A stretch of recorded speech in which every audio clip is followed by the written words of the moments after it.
Everybody say, praise the Lord. Praise the Lord. And once again, siyempre tayo po ay nagagalak. Nasa bahay tayo ng ating Panginoon. And we are still on the business of improving ourselves. At ito po ay walang katapusan na training. No? And if we want na patuloy po tayo mag-grow, ang pag-aaral po ay walang hangganan. Pwede kang mag-retire sa trabaho, pero sa pag-aaral ay hindi po pwede. And ito po ay lalo na sa mga bata pa, no? Mga young people na gagamitin ng ating Panginoon. Kung hindi natin gawin ito, ito isang bagay na marami sa mga leader din ngayon at mga pastors na medyo napapagod din para mag-training at magdagdag ng kaalaman sa bawat iba. Siyempre, nakakapagod naman po talaga. No? Ang isang lesson, sometimes, it will took you almost one day to prepare. No? Almost, kung sa oras pa, abutin ka ng mga 6 to 8 hours na spare mo para sa isang lesson lang. And gayon pa man, ay hindi po tayo tumitingin sa mga pagod or sa mga kabigatan because ganun talagang investment. Ang investment talagang meron kang spare, no? Meron ka talagang i-release. And ang atin naman pong tinitingnan ay ang ating pong mapapala. Anong ating makukuha. So may mga nasa online po tayo ngayon. Magandang gabi po sa inyong lahat. At isang magandang gabi na rin na ako po ay makabalik po sa home church at siyempre sa bawat isa. So, ngayon gabi, akin pong binabati ang mga naka-online po sa atin, mga leaders. At ang iba pa na minsan ay hindi makahabol ng online, pero humahabol po sila ng lesson sa ibang mga araw. Alright, so we are still in the Apostolic School of Leaders and we are now on the last topic of the first module po natin, and that is developing leaders within us. And ang atin pong text na kinunan ay aklat po ni John Maxwell.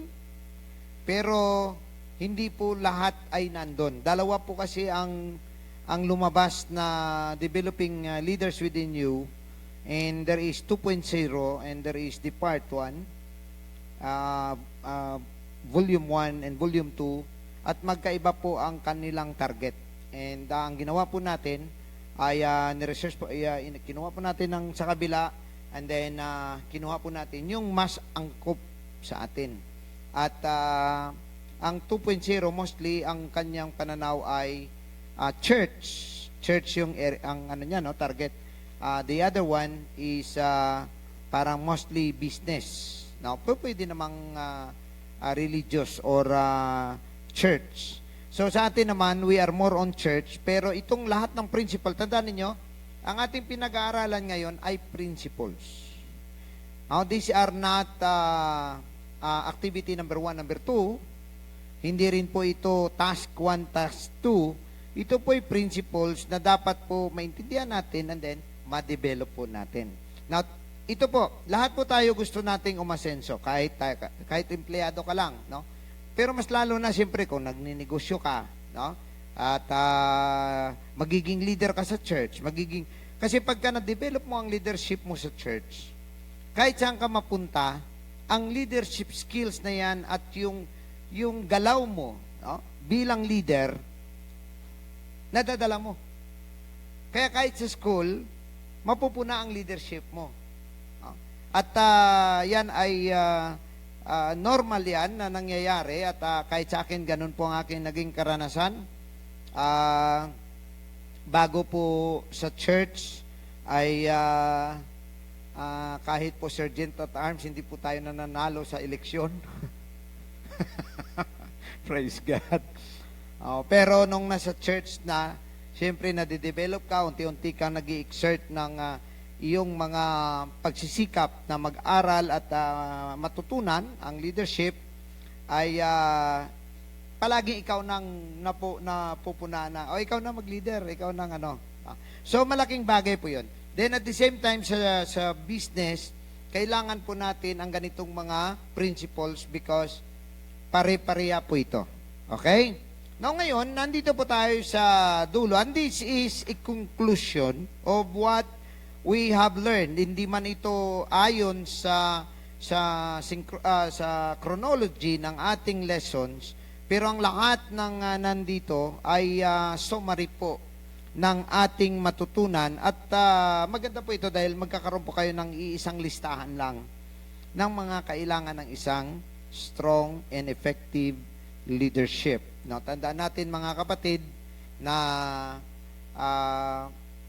ang rise and fall of everything is on the leader, and whether it is glory or shame, it is on the leader. Mapunan ninyo na ang away ngayon, dalawang leader lang sa politika. Kung hindi ka Marcos, Duterte ka. Kung hindi Duterte, Marcos. Lahat na nangyayari ngayon, tinuturo nila kay Marcos. Yeah? At ang lahat ng mga unfairness, tinuturo naman nila na unfair yung nangyari kay Duterte. So, kumbaga, bakit silang napupuna? Ba't hindi itong mga nasa ilalim? Kasi nga sila yung leader. And ganun po talaga, pagka ikaw ang leader, you take all the responsibilities. Alright. So ngayon, anong mga bagay na dapat po, na meron po tayo upang maging effective? Okay? Ang ibig sabihin ng effective, ikaw ay isang tao na productive. Kasi nga, pag effective ka, productive ka eh. So, ang effectivity actually ay nakadepende sa resulta. Tama po ba?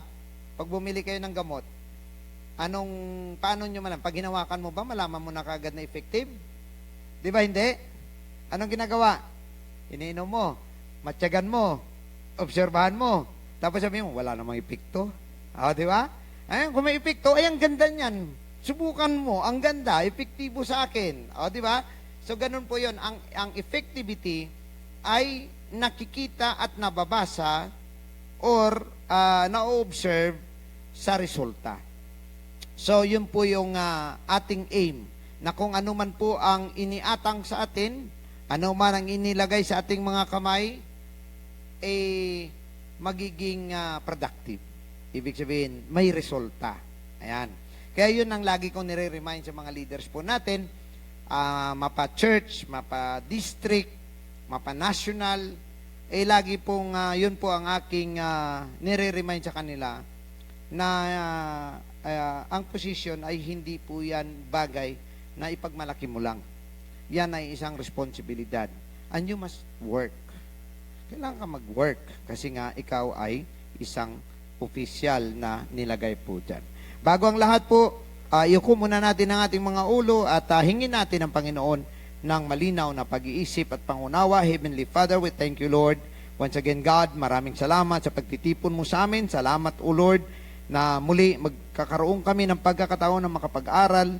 Nawang yung mga salita, Panginoon, ang mga kaalamang ito ay manatili sa aming kaisipan, maging sa aming puso, Panginoon, upang kami ay maging effective leaders at kami, Panginoon, ay patuloy na kapakipakinabang sa iyong gawain at sa kahuli-hulihan, Panginoon, isa kami sa mapabilang bilang good and faithful servant. God, I pray that you will bless everyone who are here right now in the church and even on the online, God.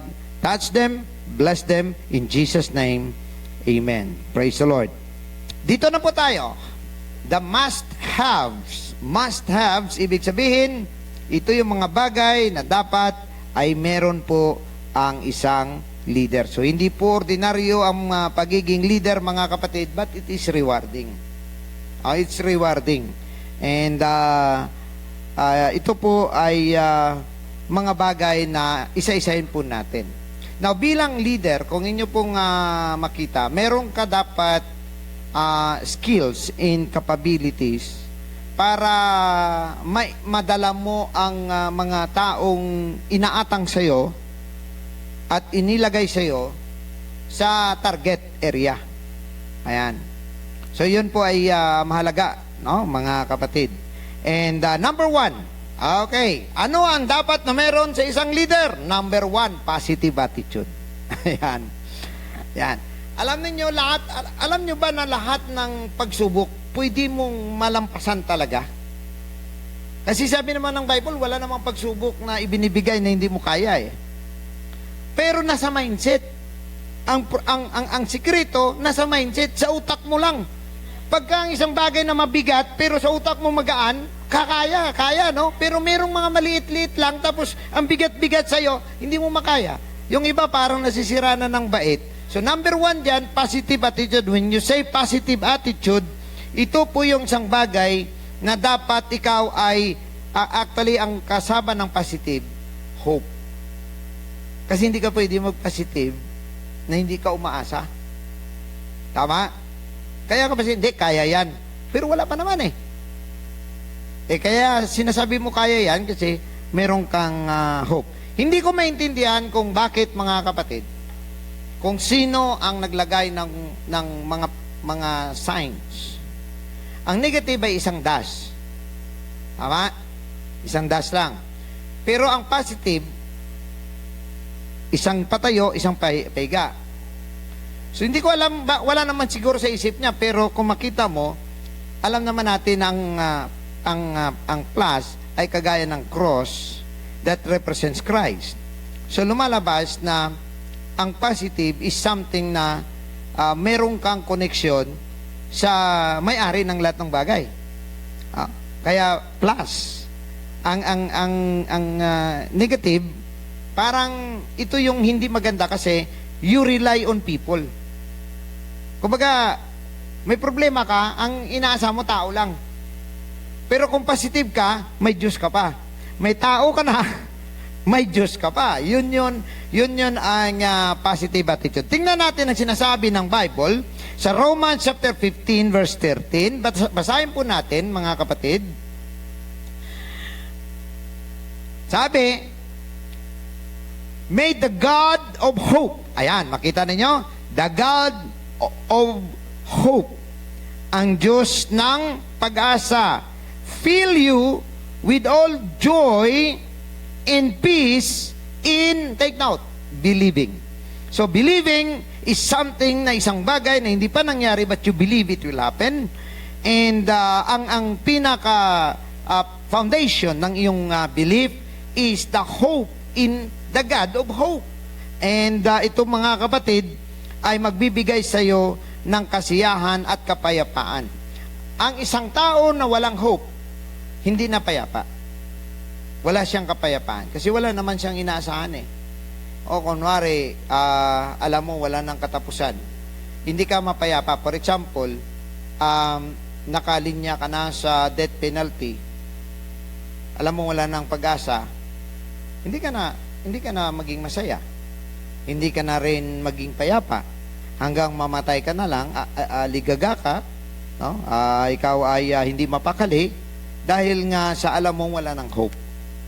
Pero kapag meron ka pang hope, which is very important sa lahat ng leader, hindi ka dapat makitaan ng isang bagay na una kang nanlumo.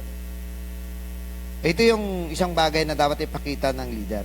Hindi siya po pwedeng, kahit anong panghirap ng sitwasyon mo, hindi ka pwedeng magpakita na apektado ka.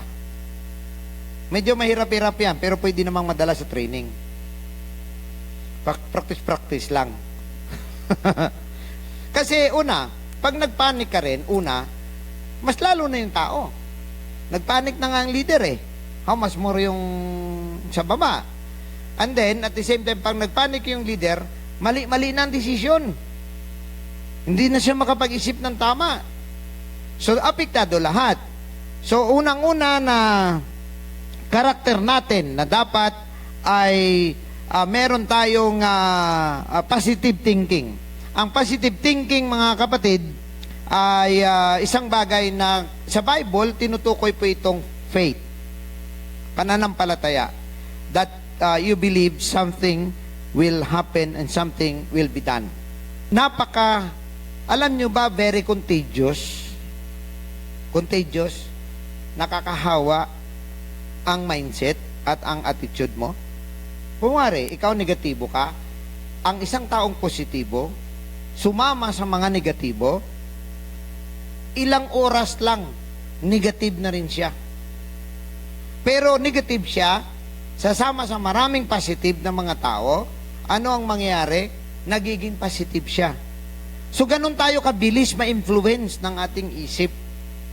Kaya nga na ngayon, ang mga social media talagang malaking bahagi sa isip ng publiko. Kasi minsan, hindi ko nga maintindihan may mga tao naman na nakapag-aral naman yan sila. Meron naman yan silang tinatawag na reasoning. Pag sinabing reasoning, parang binabalansi mo yung mga bagay-bagay kung totoo o hindi. No? And papatulan nila. Di ba? Papatulan nila, tapos isi-share pa nila. Oh. Hindi lang nila patulan, isi-share pa nila. Pero, kung ikaw nag-iisip ka, may mga bagay na matukoy mo na ito ay hindi totoo. Oh. At ang iba dyan, para lang may i-content. Oh. Kasi nga, siyempre, kikita din naman sila. Alright? So that's number 1. Kinakailangan, huwag mong tanggapin na wala ng pag-asa. Yan lagi ang ilagay ninyo sa isip ninyo. Many times, pag ako ay bumibili ng isang bagay, lalo na kung sa mall o kaya sa National Bookstore, may nahanap ako. Tapos sasabihin ko, meron po ba kayong ganitong papel, yung ganito sinasabi ko yung description? Sabi niya, ay wala. Hindi, wala po yan dito. Sabi ko, National Bookstore to, meron yan dapat. Sabi niya, pero wala sir eh. Ako naganap, kaya hindi ako maniwala sa kanya. Pero siya yung sales lady. Yung pala, hindi niya alam kung ano yun. Nung inanap ko, nandun naman, sabi ko minsan dito, ay yan pala sir, hindi ko alam na yan sir eh. So karamihan ako, pag nagsabi sa akin na hindi pwede, hindi ako naniniwala. Kagad, I have to see it, and I have to check it. Yung magsabi na, nandyan bang wala pastor eh. Hindi ako naniniwala kagad na wala.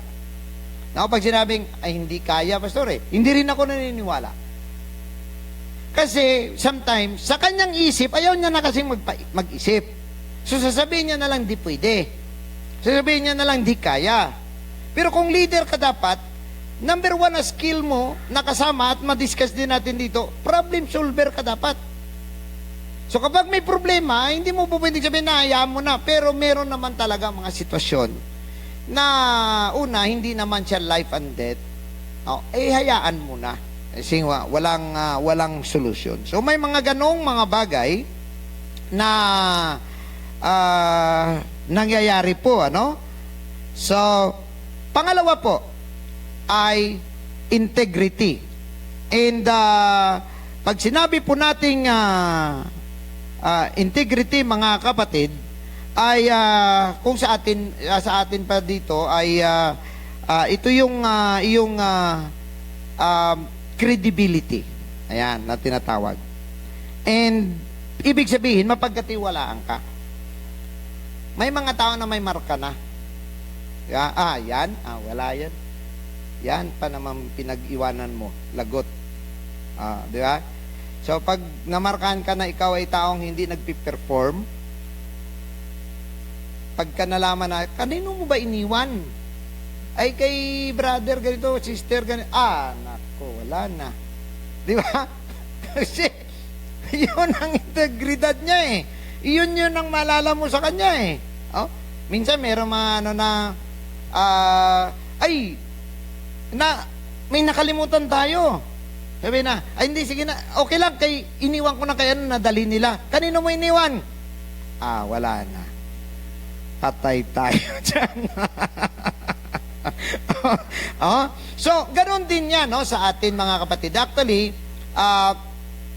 when you say integrity, it is all about ng iyong standard, ng iyong kasama na po dyan ng iyong paniniwala, personalidad, at ang iyong faithfulness, nandyan po yan, no? So, pag sinabing integrity, gaano ba kataas ang integrity mo sa isang tao na nakakilala sa iyo? Ayan. So, mahalaga po sa isang leader na meron po siyang integrity. Sabi po ng Proverbs 10:9, whoever walks in integrity walks securely. So, ibig sabihin, ito po ang kasama po ito yung maasahan ka at ikaw ay faithful, ikaw ay diligent. Ayan, kasama po sa integrity yan, no, ng isang tao. And kapag ikaw may integrity, you walk securely, but he who makes his ways crooked will be find out. Ibig sabihin, pag ikaw ay hindi maayos magtrabaho, hindi ka maasahan, hindi ka rin mabuting tao, malalaman ng mga tao. At malalaman nila na, wala. Pagka yan ang asahan mo, wala tayong mapapala. So, mahalaga po sa isang leader, kasi meron pong mga leader, for example, hindi na po mapagkatiwalaan sa isang bagay, and that affects everything. Kahit na ikaw ay leader, ay pwede pong hindi ka paniwalaan sa ilang mga bagay na nakita nila, hindi ka mapagkatiwalaan dyan. Right? Now, pangatlo na po tayo, knowing priorities. Dapat ang isang leader ay alam niya ang mga prioridad ng na dapat niyang unahin.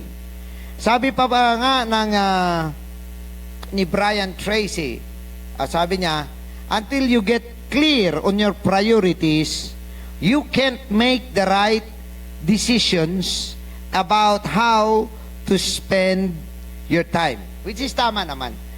Kung hindi mo klaro kung alin ang dapat na unahin, hindi ka magkaroon ng desisyon kung paano mo gugulin ang oras mo sa isang araw.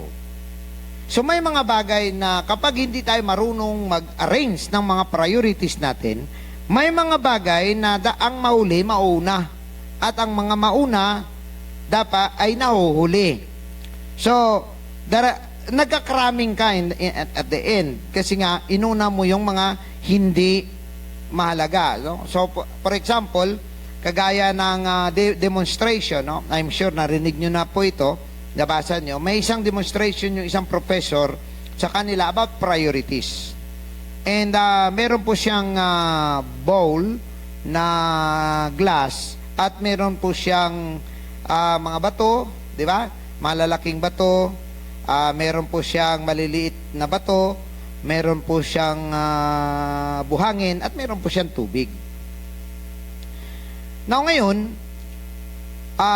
kung ikaw ay unahin mo yung mga maliliit na bagay, gaya ng tubig, buhangin, lumalabas na hindi magkasya sa bowl ang mga dapat mong ilagay.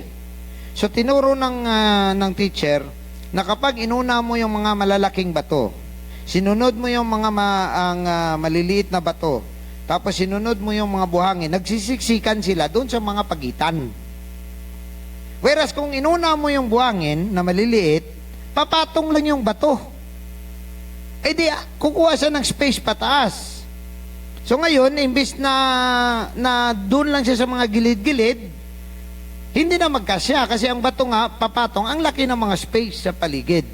And ang pinakauling nilagay ng professor ay ang tubig.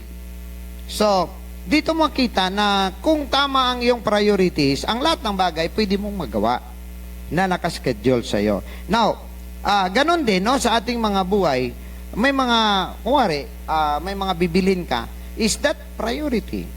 Kasi baka mamaya, ubus pera mo, wala ka ng pera, hindi mo pa nabili ang kailangan mo. So for example, sa isang sambahayan, ang priority siyempre ngayon dito sa Pilipinas, pagkain. Compare to salary, ang Pilipinas ang may pinakamahal na bilihin sa buong Asya. Alam niyo ba yon? Tayo may pinakamalaking bilhin. Imagine ka, iinom ka lang ng kape sa Starbucks at kumain ka lang ng isang tinapay nila, mahigit na sa kalating araw na trabaho mo. Tama? Oh. Doon sa Italia, kakain ka ng gusto mo, isang oras mo lang tinarabaho. Ah. Kasi doon, kahit mahal pa nga kung tutuusin din eh. Kasi ang kape doon, hindi bababa sa 120, 150 euro. 150 euro, mga 90 plus, mga 100. So, ang kape maliliit. Mahilig sila sa mga kukunti ang kape. Siyempre tayo pang puno sa bak. sanay tayo puno talaga ang mag. Kung meron pang malagyan yan, dagdagan mo pa yan eh. Medyo mahal siya kung titingnan mo. Pero sabi ko nga, based sa income, malaki ang mabibili mo. Ang isang araw na sweldo mo, sabihin na natin, nakatrabaho ka ng 8 hours, 80 euro ang sweldo mo. Sa 80 euro, kaya mo nang lampas na sa isang linggo na pagkain ang mabili mo. Puno na ang cart sa 80 euro. One day lang po yan ang sweldo.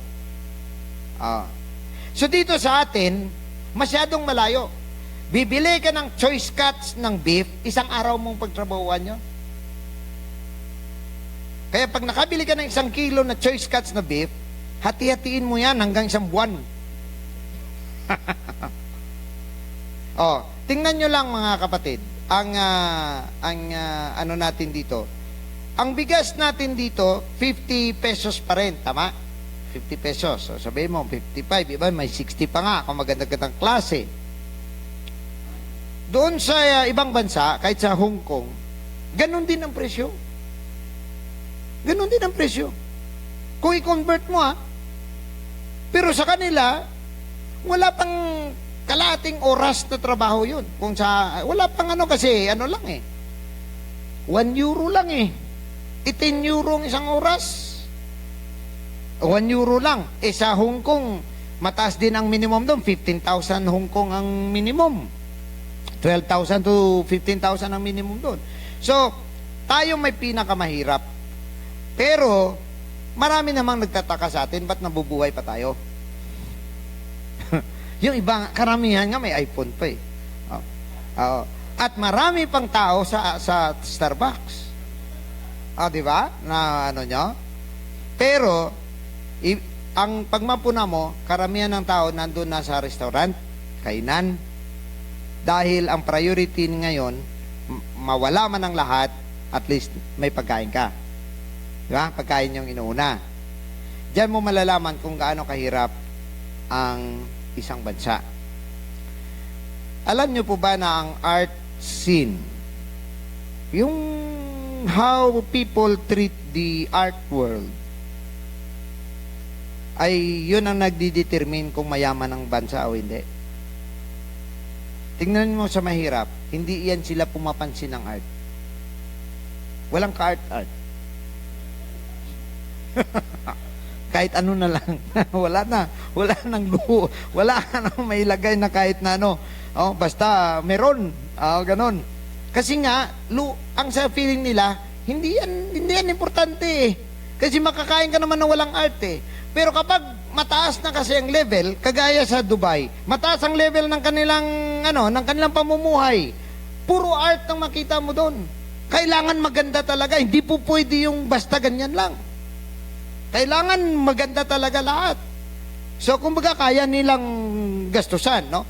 At ang tao, nagbibigay ng time sa art kapag siya ay may pera. Ayan.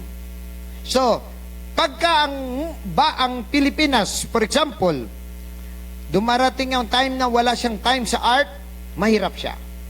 Kahit saang bansa. Yan po ang sukatan. Yun yung pinaka-window of society. Ang mga artist. And then, yung mga pananaw ng artist. kung karamihan ang prevailing na art ay madilim, ibig sabihin ang buhay madilim. Ayun ang feeling eh. Kaya nung time ng Renaissance, di ba, matindi ang kaguluhan. Parang hindi ka malaya. Pati ang religion, may sila ni Wycliffe nga lang nag-translate lang ng Bible pinanghuhuli na sila. So kaguluhan dito, kaguluhan doon. Tingnan ninyo ang mga art nila. Parang madilim pero umuusli na lang yung tao. Kasi ang nakikita nila, kahit papano madiliman ang ating buhay, dapat meron pa ring liwanag. So they are still looking forward na magkaroon ng liwanag. Pero kapag noong mga panahon na ng mga impressionist, medyo tahimik na, progressive na, nagkaroon na ng industrialization. Tingnan ninyo, maliwanag ng lahat. Colorful na rin ang mga lagay ng mga artist. Pero kung makita mo yung mga prevailing art, yung mga gumagapang, nakahandusay, tapos yung mga mata, ang malang lalaki na para malalaglag na, yan, ibig sabihin, yun po yung ang prevailing na feeling. Kaya nga po, mga kapatid, sa atin dito, ang priority natin, pagkain, bahala ng lahat. Di ba? So, ganun din po yan sa atin, no? Kahit sa business. No? Sa business. May mga panahon na kailangan mo magtipid at kontrolin ang lahat ng gastos because business is just simply an equation. Equation lang yan. In minus expenses equals profit. So kung negative ang iyong input, mataas ang iyong expenses, wala kang profit. Ganun lang yan kasimple. So, anong gagawin mo kapag medyo naghihirap ng konti ang negosyo? Higpitan ng sinturon. May mga priorities. Ito lang muna ang natin. Hindi pwedeng maluho. Sa negosyo, hindi talaga po pwedeng maluho kapag nagsisimula ka. Magluho ka kapag maganda na ang iyong buhay. Hindi yung may natubo ako, malaki-laki yung natubo ko. Hala, punta tayo sa beach, okay, punta tayo doon sa Starbucks tayo kakain lahat. Di ubos ang kita mo. And then, kinabukasan, problema ka, kulang yata ang ating kapitala. Ubos yata sa kape, iluwa nyo nga. So, yun ang ibig sabihin, ano po? You need to understand priorities. Now, kahit sa church, no? Tandaan natin na may mga priorities ng church. Number one, siyempre, priority natin, salvation of souls. Hindi po pwedeng yan ang last. So, ang ating evangelism, ang ating pagdala ng kaluluwa sa Panginoon, that's the top.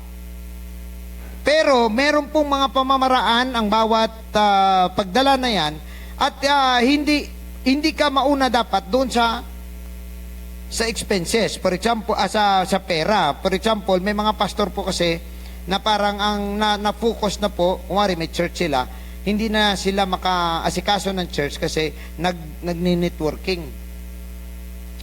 At maraming nadamay na mga members ng mga networking, mga ganyan, ano? So, dapat ang ating mga priorities ay naka-inline sa kung ano ang dapat na unahin. Sa umaga, ano ang una? For example, meron pong activity na pwede namang hihintayin mo siya. Kunwari, isa lang ang kalan mo. Alin ang unahin mo? Ngayon, for example, wala kang thermos. Pag inuna mong init, hindi ka pa naman kakain, saka ka magsaing, mali. Tama? Kasi ang tubig mo, lalamig bago ka makakain. So, dapat alam mo kung anong una. So, ganun lang din po yan, no? Sa atin bilang mga leader. Alright. Now, anong sabi ng ni Dalen Oaks? Desires dictate our priorities. Ibig sabihin, anong gusto mo, yun ang nagdidikta kung ano ang unahin mo. At ang priorities mo, nagsishape ng choices mo. Ibig sabihin, dahil ito yung priority mo, yung choice mo ay ito. And ang choices mo will determine your actions. So it all starts from your heart. So tama yung Bible. Sabi ng Bible, where your treasure is, there will be your heart also. So ang heart nakadepende kung ano ang gusto mo. Kaya nga sa atin at bilang mga leader, ang ano bang gusto mong mangyari, yun ang nagdidikta ng iyong mga unahing gawin. So maalaga po yan mga kapatid, kahit sa normal na buhay, malaki po ang itutulong ng pag-alam ng priorities. Pangapat na po tayo. Hindi, ayaw. Baka wala na to battery. Vision. Okay, sa vision po tayo. Sabi ng Proverbs 29:18, where there is no vision, the people perish. But he that keepeth the law, happy is he. Now, sinasabi na ni Solomon na kapag wala tayong pananaw, ang mga tao ay naghihirap. Because ang buhay natin mga kapatid, there should be a direction. Dapat meron kang direksyon kung saan ka papunta. Hindi po pwedeng ngayon dito ka gusto mo, tapos sunod naman doon ka gusto mo, tapos sunod naman doon ka gusto mo. Dapat meron kang direksyon. So dapat may vision ka, and you cannot determine where you are unless you have a clear vision.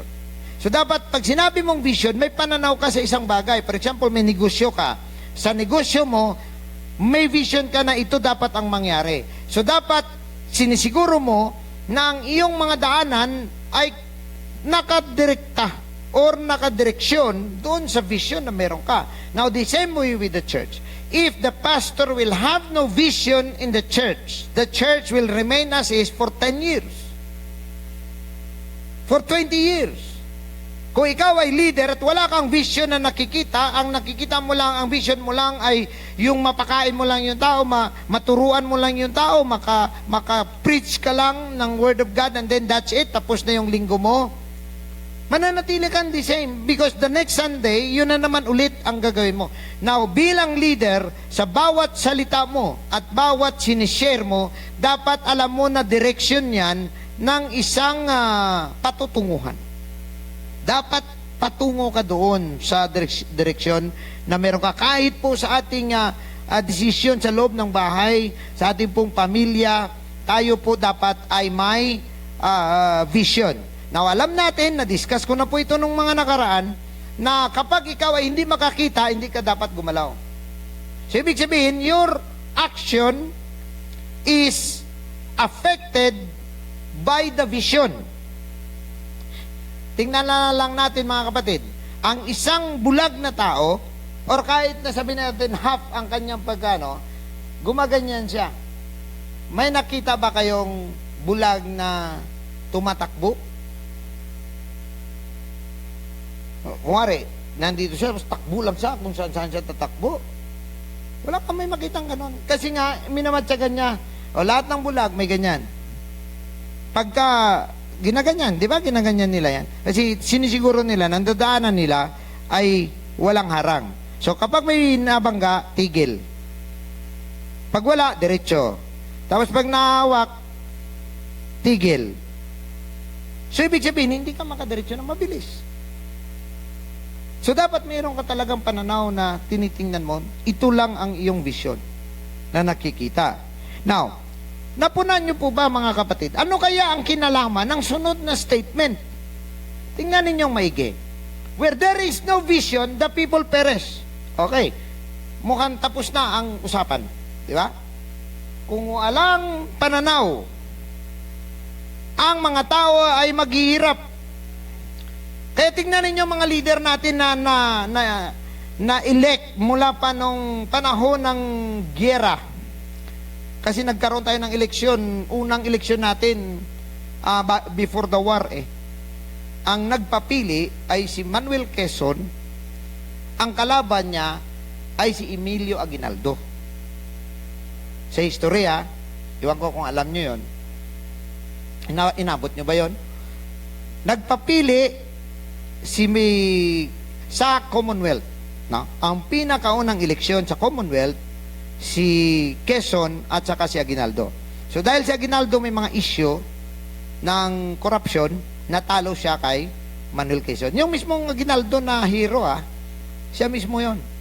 Kasi matanda, mga 1970 na yata yan namatay si Aguinaldo. 1960s or 70s na, matanda na po masyado yun nung namatay si Aguinaldo. So natalo siya ni Quezon. So si Quezon ang nagpresidente. After kay Quezon, may sunod pa ng mga presidente, sila ni Osmeña, sila ni Rojas, sila ni pati abot na sa ang pinakasikat si Magsaysay, no, si Quirino. Yan, hanggang kay sino pa bang maalala nyo? Macapagal, tapos kay Macapagal, kay Marcos. And then kay Marcos, medyo mahaba tayo kay Marcos mula 1967 hanggang 1986. That's almost 20 years. And then, pagkatapos kay Marcos, si Cory. Tapos kay Cory, si Ramos. Tapos kay Ramos, si Irap. Tapos kay Irap, si Gloria. Tapos kay Gloria, si Pinoy. Tapos si Pinoy, si Duterte. Tapos kay Duterte, si BBM. Alam niyo ba kung bakit naghihirap ang Pilipinas? Dahil walang vision ang leader. Kasi kung noon pa nila yan naisip na magkaroon tayo ng mga subway, magkaroon tayo ng mga trains, hindi ka nabibili ng sasakyan, walang traffic. Bakit? Maganda ang public transport. Ang reason kung bakit nagkaroon tayo ng maraming traffic, dahil na matinding traffic, dahil walang opsyon ng tao, bibili ng sasakyan. Kasi kahit ma-delay ka, makauwi ka. Kaysa mag-abang ka dyan sa kalsada, maulanan ka, mainitan ka, mahamugan ka, saka ka makasakay, uwi ka sa bahay mo alas 10, alas 11, tapos gigising ka na naman ng alas 4 para pumasok. So dahil wala silang pananaw sa naiayos ang ating transport system, na tayo ang may pinakaunang tram. Alam nyo ba yon? Sa buong Asia, Pilipinas ang pinakaunang may tram. Yan sa Binondo. Tayo din ang may pinakaunang mahabang biyahe ng tren. Alam nyo ba na si Rizal ay nakasakay ng tren hanggang Dagupan mula sa Blumentritt? Hanggang Dagupan. Noon pa yan ang panahon nila ni Rizal. Anong nangyari? Pinangtanggal nila yung mga tren, yung mga hanggang sa natubuan na lang ng mga bahay. Yung mga daanan ng tren. Tinanggal nila. Naimbisa na lahat ito kahit saan ka mapunta. Mapunta ka sa Europa, mapunta ka kahit sa Amerika, mapunta ka sa Asia. Ang mga high economy na mga bansa, may mga tren lahat. May tren sa ilalim, may tren sa taas, may tren pa sa taas pa ng isa. Ang subway pa yan nila, may layer dito, tapos yung isa papunta doon, dito naman sa ilalim, papunta doon, isa naman papunta doon. Kung makita ninyong Moscow, parang parang spider web. Ang subway ng Moscow, 3 layer paikot. Tapos may ganun. So kahit saan ka sa lungsod, lumabas ka may exit, lalakad ka ng konti, doon ka magtatrabaho. Pag uwi mo, lalakad ka ng konti, diyan ka nakatira. So bakit ka bibili ng sasakyan? Kailangan mo ng parking, kailangan mo ng ikaw pa mag-drive, pagod ka na, magdadrive ka pa. Kaya kung maganda ang transport system sana, hindi ka bibili ng sasakyan dahil walang bibili ng sasakyan, kukunti lang ang gumagamit ng kalsada. Di walang traffic. Kaya lang walang vision. Gaya niyan, kailan na lang tayo bumili ng mga armas natin na samantala tayo'y nasa archipelago, marami tayong engineer na magagaling, pero ang barko natin, bibili pa tayo sa iba. Samantala na tayo'y nasa archipelago, ibig sabihin, isla-isla tayo, kailangan natin ng mga barko, kailangan natin ng mga submarino. Hanggang ngayon, wala tayong submarino. World War II, ang ilang mga bansa, gumagawa na ng submarino. 50, 70 years ago, 80 years ago, gumagawa na ng submarino. Tayo, saan? Hanggang sisid na lang tayo. Di ba? Tingnan mo, illegal yon yung Danao sa Cebu. Magaling gumawa ng mga revolver yon, ng mga baril, silang gumagawa. Pero wala tayong gumagawa ng sarili nating mga armas. Samantalang kaya, bibili ka pa sa ibang bansa. Oh, tingnan ninyo ito. Tayo ang unang nag-produce, nag-develop ng hybrid na mga na bigas. Kaya meron tayong IRRI, International Rice Research Institute. Nag-aral ang Taiwan dito. Nag-aral ang Vietnam dito. Nag-aral ang Myanmar dito. Pati ang ilang mga India, nag-aral dito. Tapos ngayon tayo, nag-i-import ng bigas nila papunta sa atin. So nakita ninyong ano? Dahil walang vision ng mga leader. Ang vision ng leader, paano makakurakot? Yun yung problema. Once ang leader walang vision, lahat ng tao maghihirap. Wala kang vision eh. Ang sayo eh, 6 years lang naman ako. Tsansa ko na to. Oh. Yun po yung dahilan. Now ngayon, pagkatinignan natin, where there is no vision, people perish. Anong kinalaman ng pangalawang sentence? But he that keepeth the law, happy is. Di ba parang malayo? Na, i-analyze ninyo ng maigi, oh. Where there is no vision, people perish. But he that keepeth the law, happy is he. Pero dinugtong siya ni Solomon. Alam ninyo kung bakit, mga kapatid, bilang leader, for example, bilang pastor ka, leader ka, dapat ang vision mo align sa kalooban ng Diyos. Dapat ang vision mo align sa vision din ng Diyos. Dapat ang vision mo ayon sa standard at guidance ng law of God. Na hindi ka nagbabayad because beyond that, you will become a tyrant leader. May vision ka pero tyrant. Ibig sabihin, pinipilit mo yung tao, pinupersa mo yung tao, no? Dahil nga sa hindi siya align doon sa kalooban ng Diyos. So, ibig sabihin mga kapatid, if you have the vision, kaya niya may negosyo ka, dapat ang vision mo align sa gusto ng Diyos sa buhay mo. Kahit nga sa kurso na pipiliin mo eh. Dapat ang pipiliin mo, hindi lang yung gusto mo, kundi darating ang araw, may naisip mo, magamit ako ng Panginoon sa pamagitan nito. Dapat ang vision mo doon ka dadaan. Oh? Magiging masaya ka kapag ito ay ayon sa kalooban ng Panginoon. Now ngayon, number 5. Bilisan natin. Okay, number 5. Dapat ang leader may initiative at saka may plano.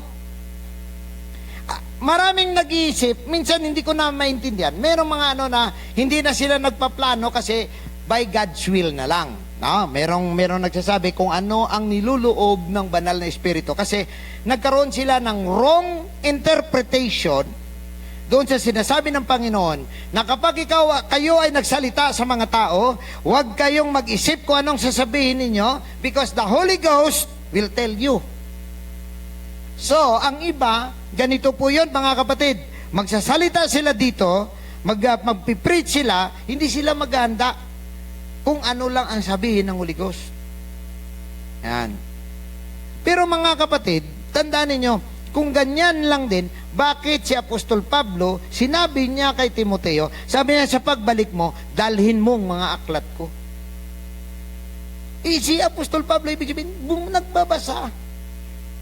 So paano niya malaman ang kultura ng Grisya kung hindi siya nagbabasa? Kaya very effective itong si Paul dahil nag-aaral siya. Pinag-aaralan niya ang lahat ng bagay. For example lang, pumunta siya sa Mars Hill. Nung dumadaan siya, nakikita niya, puro estatwa. Ang Roma talaga, puro estatwa talaga. Yung Grisya, kasi di ba dalawa yan ang paniniwalang pagano doon. Roman mythology at saka Greek mythology. Both meron po yung equivalent. No, may equivalent po yan. For example, sa kabila ay si Neptune, sa kabila naman ay si Zeus. No? So ngayon, habang dumadaan siya, ino-observe niya, ito Diyos ng tubig, ito Diyos ng bundok, ito Diyos ng Si Mercurius ay Diyos ng mga messenger. si Mars, Diyos ng gera, no? Kaya nga Mars mapula, no? So, kaya tinawag na Mars 'yon. Ang lahat ng mga planeta yan, Diyos-Diyusan yan ng mga Romans at saka ng mga Greeks. Habang naglalakad siya, siyempre pinag-aralan niya, meron doon isang altar nakasulat, to the unknown God. So, pagdating niya doon, siyempre, may prevailing na kaalaman, di ba? Pero iba ang opining ni Paul. Sabi ni Paul, nandito ako. Sabi niya, sabi niya, believe ako sa inyo kasi napaka-reliyoso niyo. Gusto ninyo na ang lahat ng Diyos ay bigyan ng parangal. Pero sabi niya, nandito ako para ituro sa inyo ang hindi nyo pa nakikilala na Diyos. O di siya, talaga? Sinong Diyos na yan? So, kung si Paul hindi nag-iisip, hindi siya nag-aaral, hindi niya alam ang kultura, hindi niya alam kung ano, paano siya maging effective doon? Magdidebate lang sila doon. Sa kanya, walang debate. Bakit? Bago tong Diyos ko eh. Hindi nyo kilala. Ipakilala ko. Kaya naging effective siya doon sa Mars Hill. So, lahat tayo dapat ay kumbaga, nag-iisip tayo. Now, ngayon, itong mahalaga. Ang leader, hindi po pwedeng maghintay sa kanyang membro na gagalaw. Dapat mag-initiate.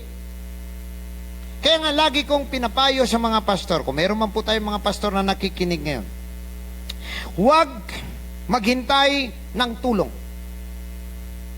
Pag naghintay ka ng tulong, wala kang magagawa. Kasi karamihan sa tulong, sablay. May taong mangako sa iyo, sablay. Dahil sumablay, na wala ang iyong pag-asa, hindi ka na ngayon nakagawa na lumipas ng araw mo, lumipas ng lakas mo, lumipas ang excitement mo, dahil ang mga bagay na yan, hindi nangyari. No, ngayon, anong pinakamaganda? Pag leader ka, initiate. Gaya nito ng ating building, mga kapatid, sino ba ang makapag-isip na maitayo natin dito? Wala naman tayong pera. Wala din namang milyonaryo sa atin dito. Sino ba sa inyo ang milyonaryo dito? Oh. Wala. Pero alam niyo kung anong nangyari? Bakit inalaw ng Diyos at nakapagtatayo tayo ng ganitong building? Una, di ba sa baba tayo? Sino nakaabot sa baba? Naabotan nyo pa. Sa baba tayo. Papuno na tayo, di ba? So, kailangan maluwang. Wala naman tayong pera. Ang ginawa, sa akin, nag-initiate ako ng isang programa na hahanap tayo ng mag-sponsor ng tigi-isang parte. Di ba? Malala ninyo?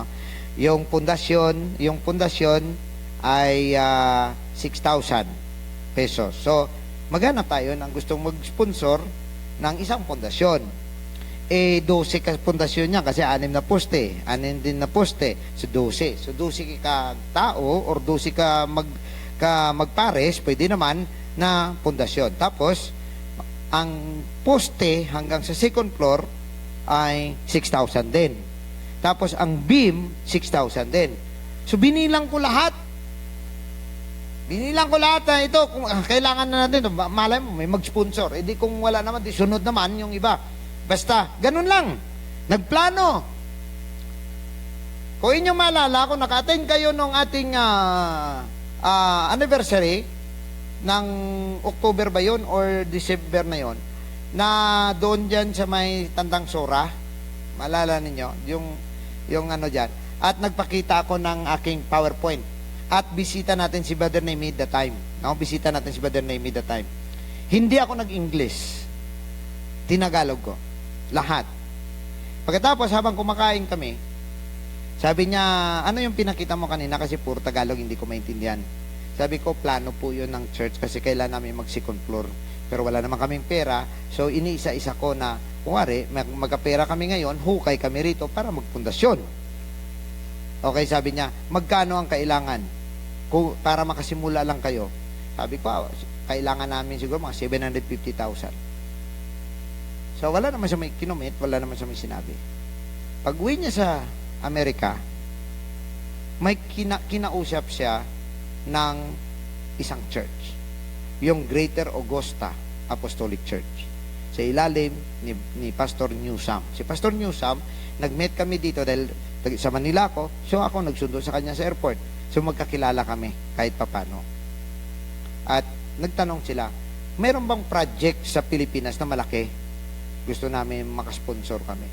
Sabi ni Brother Nemi, sa organization, walang malaking project sa ngayon. Pero may isang church na medyo malaki ang project. At yun ay ang kay Pastor Malunes. Sabi niya, kilala ko si Pastor Malunes. Sabi, ano bang ano nila? Sabi niya, they need at least 750,000 para mag-start. At that time, ang value is $15,000. Sabi niya, sige, kausapin kong church at mag-meeting kami. Nung mag-meeting sila, nag-pray sila, ayon sa kanila, the Holy Ghost moved, at imbis na 15,000, nagiging $25,000 ang kanilang i-donate sa church natin. Kaya yung ating guest nung nakaraan dito na si Holton, siya ang World Missions Director ng church ni Pastor Newsam. Itong darating sana, hindi pa naman kami masyado nag-finalize ni Brother Nemi, pero yung guest natin sa youth camp, yung medyo bata pa na preacher, kaya pinopropose ko na dito na lang sa atin because galing siya sa church ni Pastor Newsam.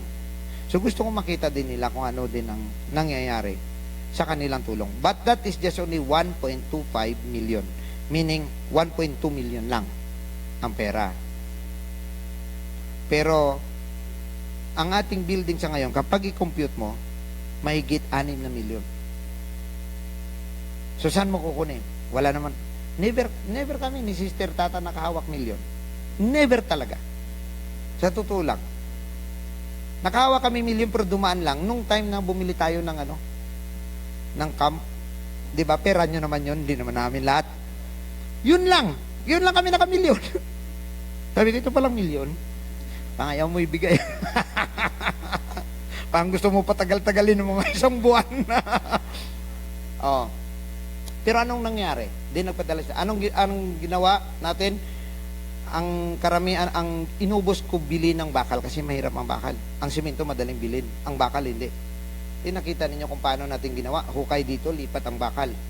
Pagka nakatapos hukay dito, lipat ang bakal. Hukay naman dito sa kabila. Saan tayo nagsiservice? Di ba naikot natin ang buong Batasan? Di ba? Yung mga covered court, lahat ng covered court dito naikot na natin kasi wala tayong service dito, hindi tayo makaservice. Hanggang saan natapos? Ba't natapos din? Amen? So, ang punto ay ganito, just initiate. Magtrabaho ka lang, simulan mo lang, kasi kapag hindi mo masimulan, walang paraan na matapos yan. So, dapat pag leader ka, dapat marunong ka mag-initiate. At dapat meron kang tinatawag na calculated risk na tinatawag. Ibig sabihin, hindi lang puro faith, may plano din. Ang plano is to avoid, ang planning is part ng tinatawag natin na critical thinking. Ibig sabihin, how to prevent future, yung bad result, no? Yung future na disaster. How to prevent problems. Ganun po yung critical thinking. So, dapat may plano ka. So, may plano ka. Ito, hindi ko maintindihan. Ito, isi-share ko lang. Dahil meron tayong mga pastors na actually naka-online din sa atin. Isi-share ko lang, mga kapatid. Meron akong pakiramdam na hindi talaga pwede. At minsan sabihin, wala. Hindi ko lang minsan, pag may pastor nagsabi sa akin, tapos sabihin, mukhang hindi ubra, mahirapan ka dyan. Hindi ako nag-comment kasi baka mamaya sasabihin niya siya may pananampalataya, ako wala. Hindi ako nag-comment sometimes, pero nagpapayo ako. Pero, may mga bagay na kahit walang-wala ako, pakiramdam ko, mangyayari. Kagaya nito. Wala ka talagang pera eh. Anong gagawin mo sa sunod? After mabili mo yan, saan ka kukuha ulit? Pero may pakiramdam ako, mangyayari eh. Di ba napakita ko sa inyo na ang plano natin, 2013 pa lang, nagawa natin to 2016, 3 years later pa bago to na simulan na gawin. Pero may plano na tayo. May pakiramdam ako na mangyayari. Pero may mga pagkakataon talaga na sinabi, ay mukhang hindi kaya. Kasi baka mabaon ka. Mabaon ka. Na, sinasabi ng Bible, itong sabi ng Bible. For which of you, Luke 14:28, for which of you intending to build a tower, sit it not down first and count it. Anong sabi niya? And count it the cost. So, hindi masama magplano. Tama? Kasi yung iba, ayaw nila na, bakit ka pa magpaplano-plano, di ba? Umaasa naman tayo sa Panginoon para sa ano? Kasi ang ginagamit nila naman na word ay, don't worry for tomorrow. Yeah? Yun na naman. Sometimes may mga wrong application tayo. Well, okay lang din yan. Sabi ko nga, it's good. Basta siguraduhin mo lang na ang pananampalataya mo, kaya dyan. Kasi pananampalataya lang naman yan eh. Paano kung hindi? O ma-frustrate ka. So, marami ako mga pastor na nakakausap, nawawala na sila ng gana sa gawain. Alam niyo kung bakit? Kasi umasa sila sa tutulong na hindi nangyari. Hindi nangyari. So, dahil dyan, na-frustrate sila. Nung na-frustrate sila, naapektuhan ang gawain. Naapektuhan ang kanilang gana. Sa akin, may magsabi na, gusto kong tumulong sa church. Well, praise the Lord. So, hindi ako umaasa. Never ko. Yan ang natutunan ko. Na hindi ka pwede umasa sa tao. Sabi ng Bible, cursed is the man that trusted in man. Sabi niya, cursed is the man that make it his strength. Ang kanyang arm, his strength. Kaya, ang pinakamaganda, payo ko lagi sa mga pastor, kung ari, patayo ka ng building, wala pang support, wala pang klaro, hukay ka lang. Maghukay ka lang, tapos sabihin mo, Lord, ano ilagay ko rito? Hukay ka lang. Bili ka isang sakong hollow blocks. Isang sakong simento. Sabihin natin, 20 hollow blocks. Simento muna, tapos buhangin. Kahit pasako-sako ka nga lang eh. 3 sakong buhangin, 3 sakong graba. Bakal na 3 piraso. Lagay ka muna pundasyon hanggang paustiin mo lang. At least may nagawa ka. Itong natutunan ko, kapag gumagawa ka, gumagawa rin ng Diyos ng paraan. Amen? Praise the Lord! Tandaan po ninyo yan, proven and tested yan. Nakarating tayo sa ganito because of that. That what I believe is, just do the work. Just do it. May tulong o wala, may support o wala. Kaya kapag may programa akong tinutulak sa church, I am ready na kahit ako na lang kung ayaw nila. Kasi bilang leader, ganun ka talaga eh. Positive thinker ka dapat. Hindi mo kasi asahan na may taong magjo-join sa'yo. Pero siyempre, isi-share mo ang vision mo. Pero dapat nakahanda ka sa worst na mangyayari. Ito sabi niya, hindi muna ba siya uupo para bilangin ang kanyang gastos na kung kaya ba niyang tapusin ito? Lest haply, sabi niya rito, after that he hath laid the foundation and is not able to finish it, all that behold it began to mock him. Ibig sabihin, kantsawan lang siya. Sabi ng verse 30, saying, this man began to build and was not able to finish. 31, or what king? Ayan. Going to make war. Ayan. Against another king, seated not down first, and consulted whether he be able with 10,000 to meet him, then cometh against him with 20,000. Ibig sabihin, malaki kalaban mo. Hindi ka ba pwedeng, ikaw hari, hindi ka ba magpaplano na ano kayang gawin natin? Kaya ba natin to? O mag-meeting muna tayo, o anong gawin natin? So kung kaya natin to, anong gawin natin? Ang dami nila, kunti lang tayo. Now, tandaan ninyo ito mga kapatid, no? Na in reality, tama po itong sinasabi ng ating Panginoon. Ang Panginoon po natin nagsasalita dyan, ha? Red letter yan, kung sa Bible nyo tingnan, no? Sa red letter edition. So that means it is Jesus Christ who speak for that. Now, that's true story. That's real. However, sa ating buhay, kagaya din yan. Ang tinutukoy niya dyan, kung ikay maglilingkod sa Panginoon, dapat pag-isipan mo maigi. Dahil hindi po pwede yan, sa kalagitnaan, bibigay ka. Dapat pag-isipan mong maigi. Kailangan sigurado ka na ang iyong pinanghawakan ay yung katotohanan at kaya mong paninindigan hanggang sa dulo. Or else, baka sa gitna lang, wala ka na, pagtatawanan ka lang. So we have war in every day. So ang punto rito is that na sinisiguro muna ng isang tao na kakayanin niya ang mga pagsubok na ito. And kagaya rin po ito na tayo po dapat ay marunong magplano, mga kapatid. No? So, marunong ka mag-initiate, pero pag nag-initiate ka, may plano ka dapat. Now ngayon, dahil may plano ka, may naka-initiate ka na, dapat committed ka. Dapat ang isang leader ay may commitment, mga kapatid. Sabi pa ni Abraham Lincoln, commitment is what transforms a promise into reality. Kasi kung urong-sulong ka, ngayon simulan mo, bukas wala na, sunod na araw wala na naman ulit, so wala kang commitment sa mga bagay na ginagawa mo, hindi mangyayari ang inaasahan mo. So you must be consistent. And commitment involves consistency, and consistency involves commitment.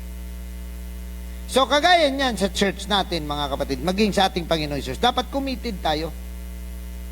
Pag hindi ka committed, sooner or later, una ka mabiktima, una ka malaglag, kasi nga, hindi ka committed. Now, if you want your desire, if you want your vision to come into reality, you must be committed sa mga dapat gawin para ma-realize ang iyong mga hinahanap or ang iyong mga hinahangad. Pang-pito, dapat ang leader marunong ng delegation. Delegation. Maraming mga leader ang nahiya silang mag-utos. So sila na lang. May iba namang leader na parang ayaw nilang pagsabihan sila na wala silang may ginagawa, tamad nila, parang ang tao lang lahat ang gumagawa, so sila na lang gagawa. Pero mga kapatid, ito'y isang malaking laban na hindi to kakayanin ng isang tao. So kung magpa-starring ka dito, wala kang mapupuntang malayo. Maaga kang mapagod, maaga kang ma-frustrate, maaga kang ma-burnout. So dapat you have the skill of delegation. Ibig sabihin, dapat marunong ka mag-delegate. Anong ibig sabihin ng delegate? Marunong ka magbigay ng mga bagay, ng mga trabaho at ng mga assignment sa ibang tao na may kakayahan naman. Kung ikaw leader ka, at kaya niya naman, for example, kaya ni Brother Jennifer, o kaya ni Brother June, ang isang gagawin, ibigay ko sa kanila. Kasi bakit ko gagawin kung kaya naman nila? Ang gagawin ko, yung hindi nila kaya. So isa na dyan, pag nagturo dito, sa ngayon, medyo hirap pa sila. Di ba? O di ako ito. Malaking trabaho din to. Pero sa ibang mga trabaho, sila, dahil kaya nila, sila na yung magtatrabaho. So ganun ang delegation. So tandaan ninyo ito, hindi po katamaran yon. That's working smart. Sabi pa nga nila, work smart, not hard. So dapat marunong tayo, no? Sa mga ganong mga bagay na ang pastor talaga dapat marunong siya mag-delegate. Dapat pagkatiwalaan niya ang tao na kayang gawin ng isang bagay. Kasi kung hindi, pasanin niya lahat. May nakita ako na pastor, lahat na lang siya. Oh, pati paghakot ng mga bangko siya. Pag naglinis siya, tapos yung mga member niya nagkukwentuhan lang sa gilid. Kakain na, pastor pa magdadala ng pagkain. Pastor din nagluto madaling araw. Pasalamat yung pastor, ako yung preacher. Hindi na siya nag-preach. Kung siya pa mag-preach, gigising ng maaga, magluluto, tapos mag-preach. Anong i-preach niya? Kung pagod siya, antok siya.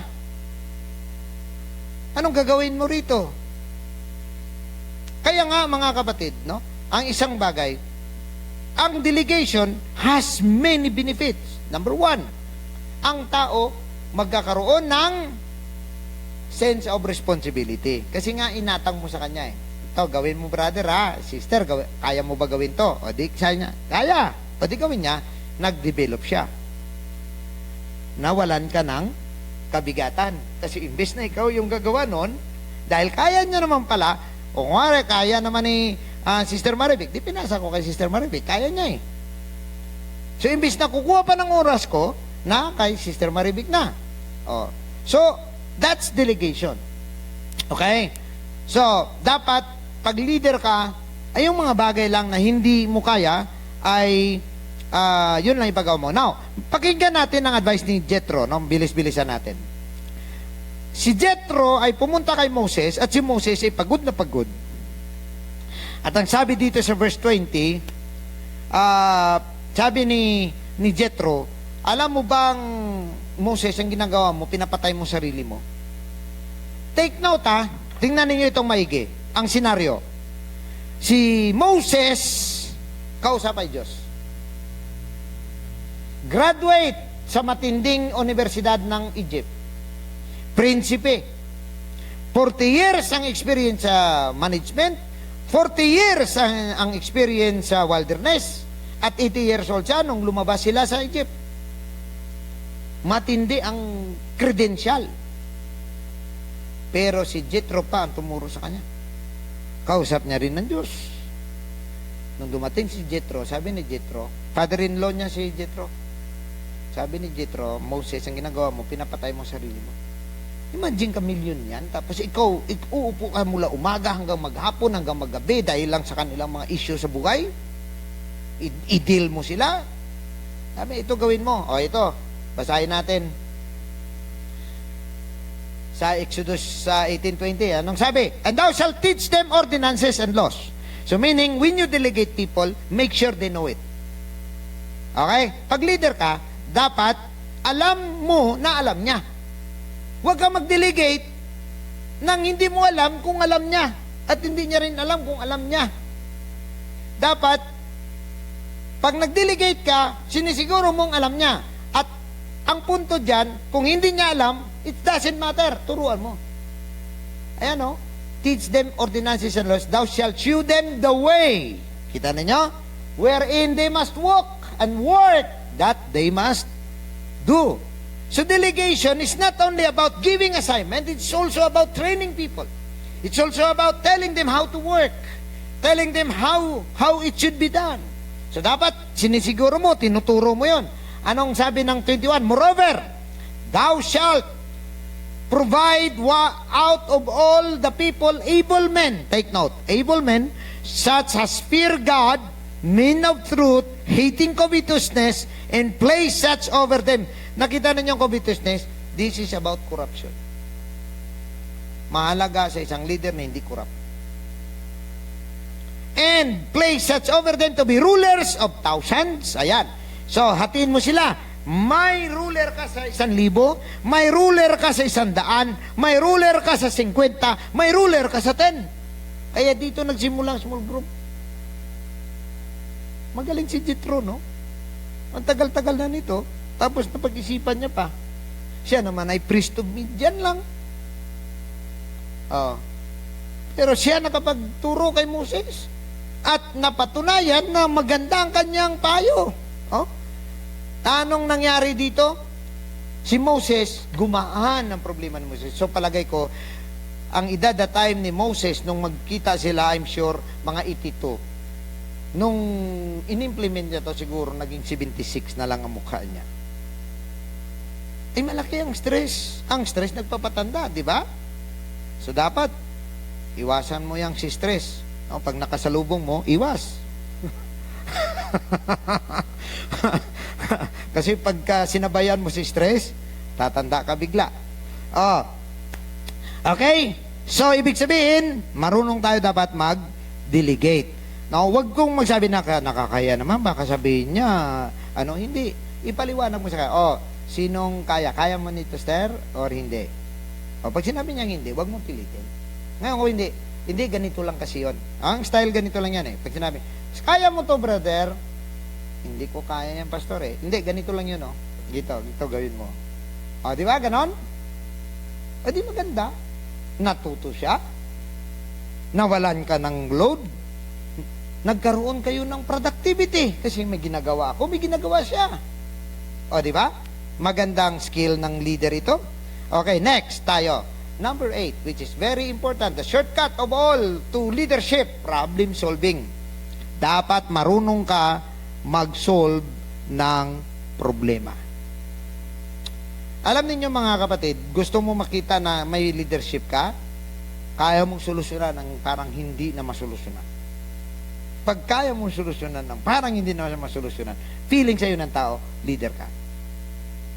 Shortcut ito ng leadership. Subukan ninyo sa school project, tapos sasabihin, hindi natin kaya yan, sino makakaya nito? Di, saglit lang yan, ganito lang kasing ginagawa dyan. Di, sige, ikaw na. Di ba? Sabihin man natin na nabigatan ka, nadagdagan ka ng assignment, pero ikaw natuto, sila hindi. Sino ang advantage? Nabigatan ka. Darating naman ang araw, mabibigatan naman kayo lahat. Saan mo gustong mabigatan? Doon sa ikaw wala kang alam o mabigatan, darating ang araw, ikaw supervisor, sila tawan. Di ba? Now, problem solving dapat matuto. Now, ngayon, paano ba ang pagiging problem solving po natin? Una, dapat marunong ka makinig. Marunong makinig. You cannot solve the problem if you will not listen. Number 2, huwag kang pumanig sa isang parte lang. Huwag kang makinig sa one side. Siguraduhin mong alamin ang bawat isa. Okay? Bawat side. Dahil sigurado ako, pag isang side lang ang kalahati lang sometimes ang sasabihin niya. Kasi kung anong gusto niyang mapalabas, yun lang ang sasabihin niya. Pangatlo na dapat mong gawin sa problem solving, huwag kang maghanap kung sino ang dapat na mali at sinong dapat na tama. Ang hanapin mo solusyon. Hindi mo kailangan na sabihin na ikaw, mali ka, ikaw ang mali dito. Layas. Okay, hindi, ikaw tama, ito tama siya. Kapag ginanap mo yon, nagkakaroon ka ng division. So you cannot have a win-win solution. Win-loss ang nangyari. Pero yung target mo sa problem solving, win-win solution. Dapat ma-win mo ang both sides, So, ang isa dyan, huwag kang pumanig at doon ka lang sa mag-focus sa solution. Now, makita ninyo kung paano na-promote si Daniel. Tingnan natin sa problem solving as shortcut. Anong sabi sa kwento ni Daniel? Now, kung makita ninyo sa Daniel chapter 5 verse 17, sabi ng hari, na naginip ako. Kailangan, sabi niya may nakasulat pala sa dingding. Kailangan may interpret. Walang may naka-interpret. Sabi ng hari, lahat kayo papatayin ko. Sabi na ni Daniel, sabi ng hari, Daniel, kung mahulaan mo ito, bibigyan kita ng position, bibigyan kita ng reward. Sabi ni Daniel, let thy gifts be to thyself, and give thy reward to another, yet I will read the writing unto the king, and made known to him the interpretation. Ang ginawa ni Daniel dito, mga kapatid, nag-pray pa siya. Kasi hindi niya rin alam Napasubo lang ito si Daniel. Pero sabi niya, sabihin ko interpretation. Nung sinabi niya ang interpretation ng tungkol doon sa nakasulat sa dingding, ano ang naging resulta? In verse 29, then commanded Belshazzar, and they clothed Daniel with scarlet, and put a chain of gold about his neck, and made a proclamation concerning him, that he should be the third ruler in the kingdom. O, kalay mo, automatic, prime minister agad. Kasi nasolusyonan niyang problema agad So hindi siya pumili doon sa mga dahil nasolusyonan ni Daniel, automatic ang promotion. So na-promote O, kagaya niyan. For example, may magpapagawa sa'yo tapos hindi malaman, marami siyang nakausap, hindi masolusyonan. Pag ikaw nakasolusyon ka, ikaw automatic kunin niya. Magaling pala eh, kaya mo pala eh. O di sige, ikaw nagagawa. So, ganun din nangyari kay Daniel. Although na ito po ang world record, the shortest prime minister ever. Kasi, nung na-promote siya ng hating gabi, madaling araw, natalo ang Babylon dahil ang Medo Persia pumasok na. So, oras lang siya. Oras lang nagkaroon ng posisyon si Daniel na third ruler of the kingdom. Okay? But, ang punto is, problem solving will cut short your way to leadership.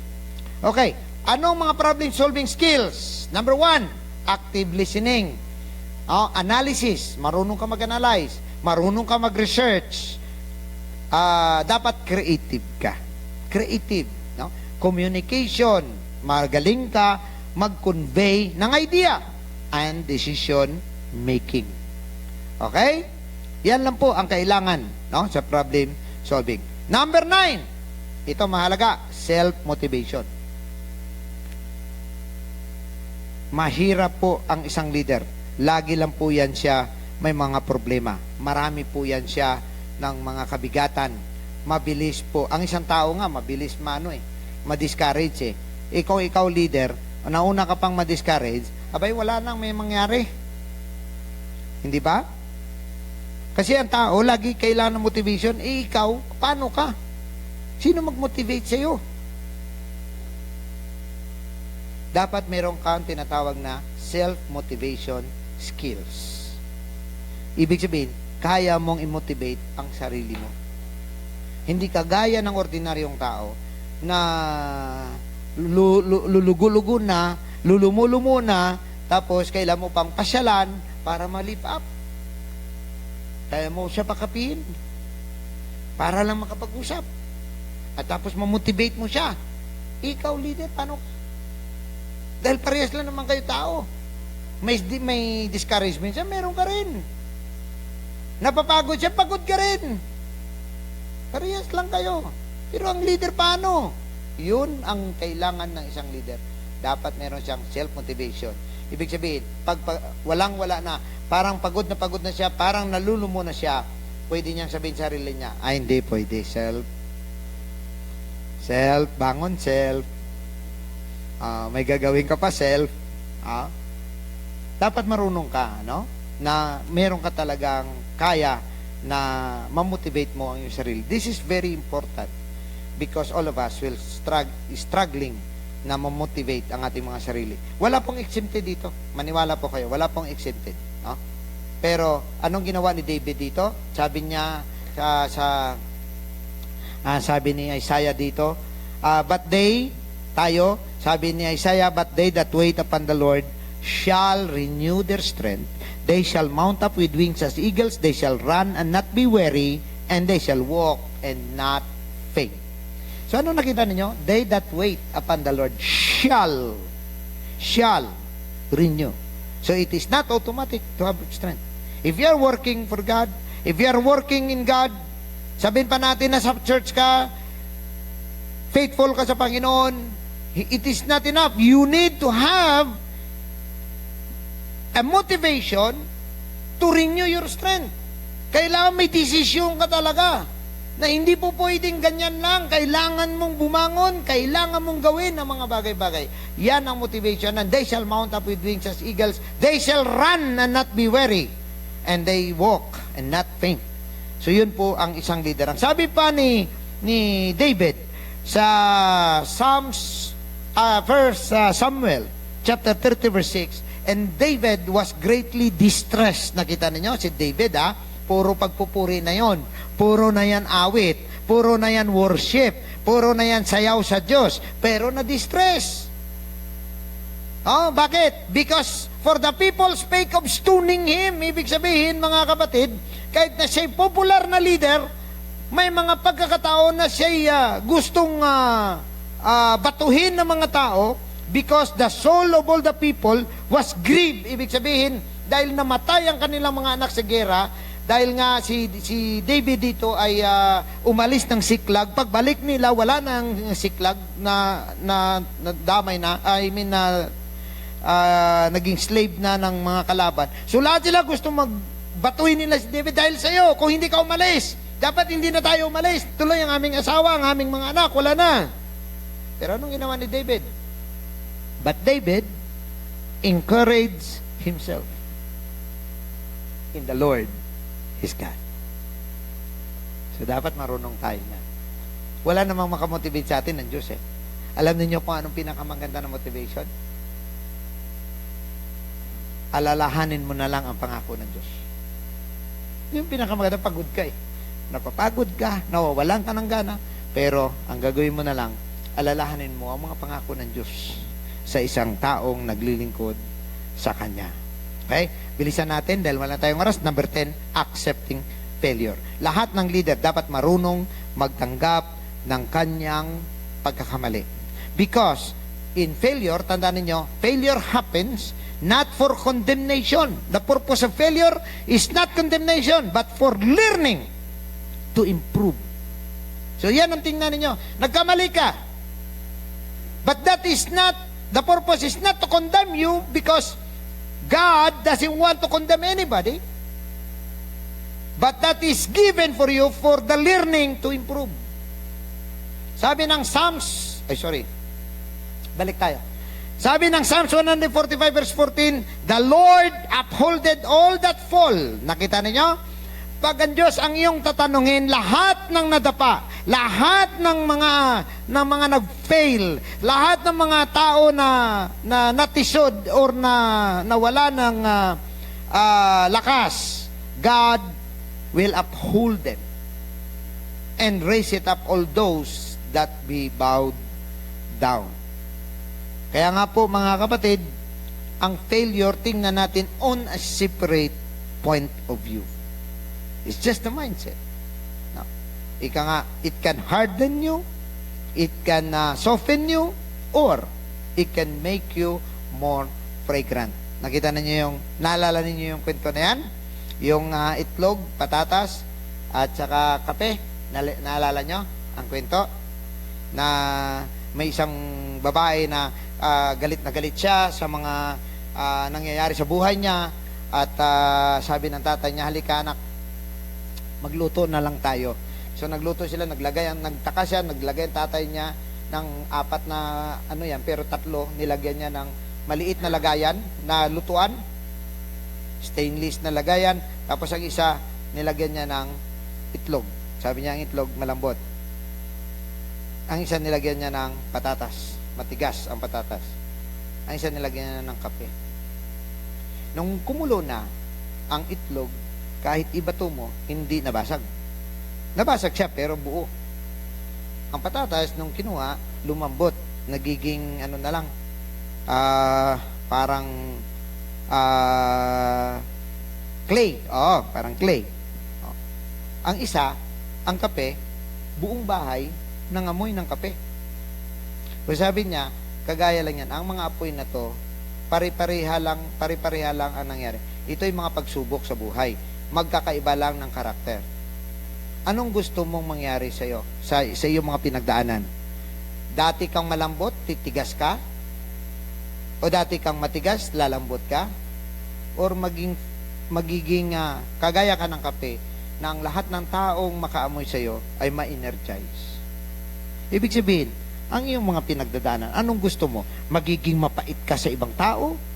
Magiging revengeful ka? Or magiging ikaw ikaw nga ay uplifter. Di ba? Na ang iyong pinagdadaanan, isi-share mo sa kanila as a testimony. Yan. Okay? So, nasa atin na po yun, mga kapatid, dahil ang failure may purpose po yan. Okay, number 11, responsible and accountable. Siyempre, lahat ng leader should be responsible in all actions and accountable, to results. Ibig sabihin, ano man mangyari, sagutin mo, leader ka eh. Responsable ka sa lahat ng iyong ginagawa. Okay? Number 12, self-sacrifice. Ito mahalaga mga kapatid, dahil tayo dapat bilang leader, dapat marunong tayo kaya nating isacrifice ang ating mga sarili. As a leader, sa lahat ng mga nanonood ngayon, oh, marami rin tayong mga nanonood ngayon. Pag leader ka, wala kang ibang choice. I-sacrifice mo sarili mo. Sacrifice mo oras mo. Sacrifice mo pera mo. Sacrifice mo ang pahinga mo, ang comfort mo. Wala kang ibang choice. Mag-sacrifice ka. And you must be unselfish. Unselfish, ang ibig sabihin, mga kapatid, kumbaga, hindi sarili mo ang tinitingnan mo. Bilang leader, hindi na ang iyong sarili.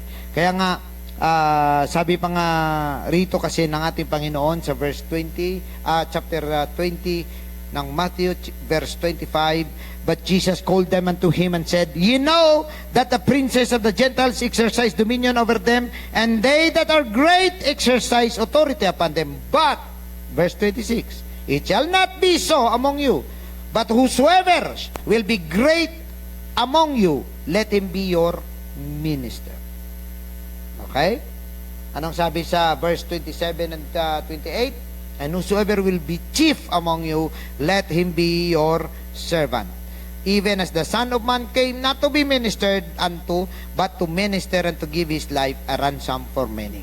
So the leader, a godly leader, the true leader, ay hindi siya dapat nag-aasta na parang siyang hari. Because leadership is not about dictatorship. Hindi mo pwedeng maging diktador ka. Oh? Kaya nga minsan maraming mga pastor nahuhulog sa pagiging kulto because they enjoy the services of the people towards them.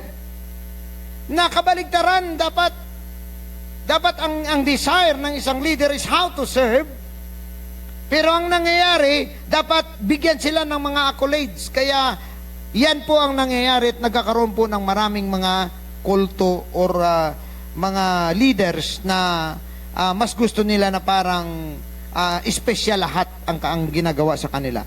But magkaiba po. Ang sabi ng ating Panginoon to, ikaw ang leader, ikaw yung chief among them, let you be the servant of many. But this servanthood is not about serving you like kagaya ng katulong sa bahay. Hindi naman po ganun.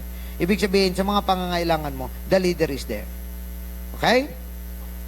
Dahil ang ating Panginoon hindi nga po napunta rito para i-ministeryo, kundi siya ang mag-minister. Number 13. Okay, malapit na po tayo. Personal growth. Sabi pa ng dapat lahat tayo nag-i-improve. Lahat tayo nagdi-desire kung paano tumubo, paano lumago.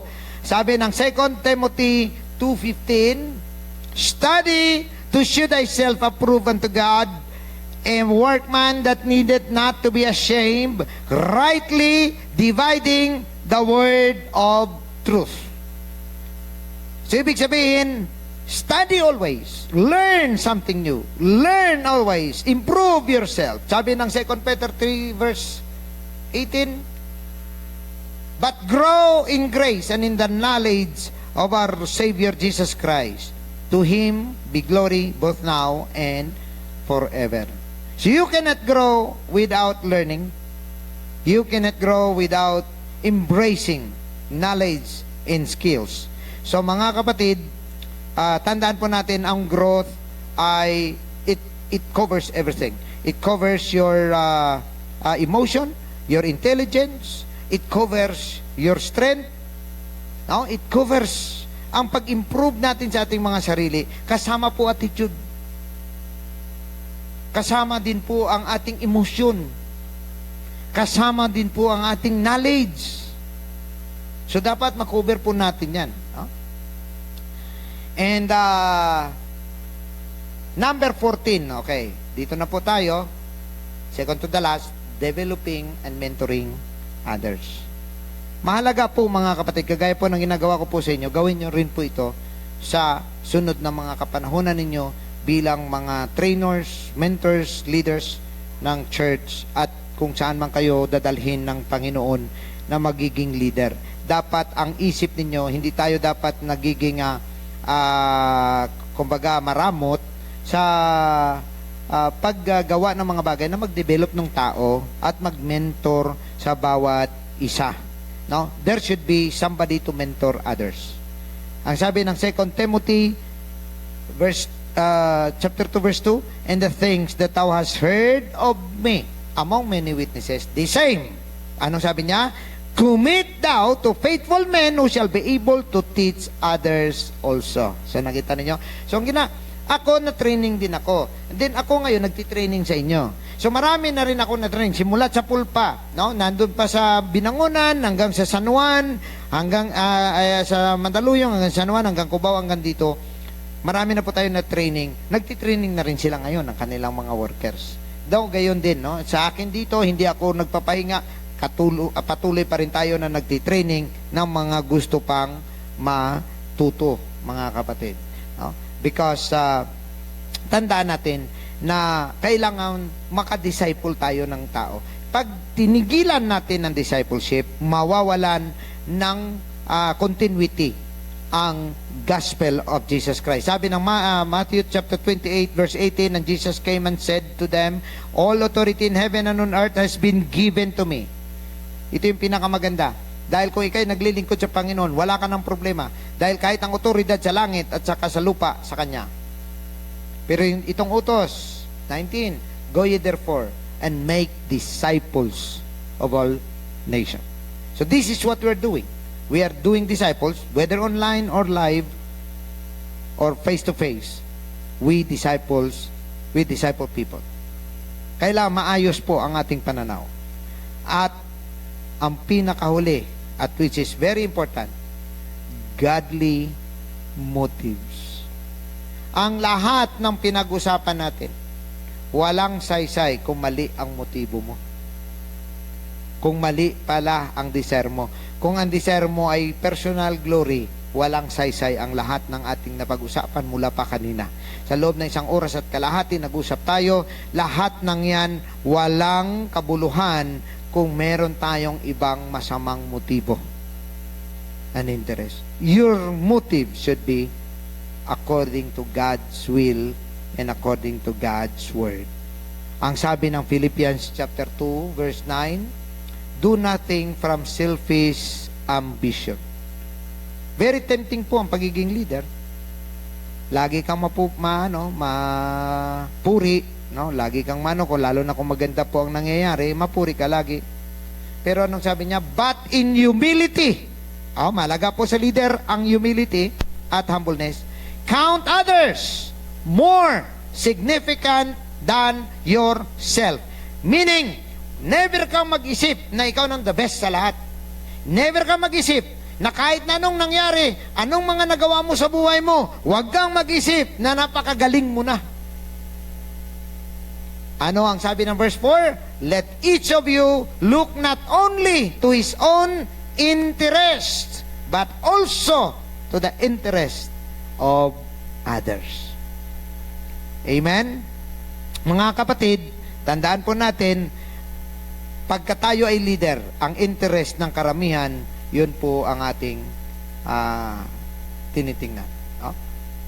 Dahil tayo ay mga binuo ng Diyos para magiging spiritual sacrifice. Ang sabi po ng 1 Peter chapter 2 verse 5, ye also as lively stones are built up a spiritual house and holy priesthood to offer up spiritual sacrifices. Take note, acceptable to God by Jesus Christ.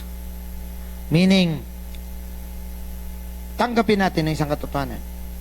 We are here to sacrifice also ourselves for the glory of Jesus Christ.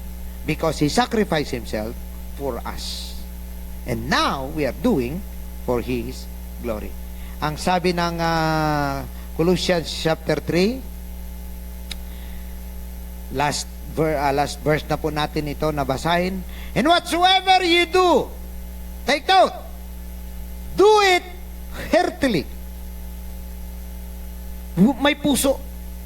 Pag gumawa ka sa church, pag gumawa ka ng ministry, pag gumawa ka ng isang bagay na yan ang iyong bahagi sa gawain ng ating Panginoon, do it with all of your heart as to the Lord, not unto men. Hindi sa mga taong nakatingin sa iyo, hindi sa mga taong katabi mo, kundi para sa Panginoon na hindi mo nakikita ngayon. You are working for that God. Hallelujah! Dahil itong pinakamaganda sa ating pagtatapos, knowing, alamin po natin, knowing that of the Lord ye shall receive the reward of the inheritance. Ibig sabihin, itong mga ginagawa nating sacrifice, ito mga kapatid, huwag kang mag-alala dahil hindi ito matutunaw na malimutan lang. Dahil ang ating Panginoon, He has all the record of what you have done in the service. Dahil sabi nga rito, ye shall receive reward of your inheritance for, yes sir, the Lord Jesus Christ. Hallelujah! Praise God! Mga kapatid, ang lahat ng ginagawa natin, hindi para sa atin, para sa ating Panginoon.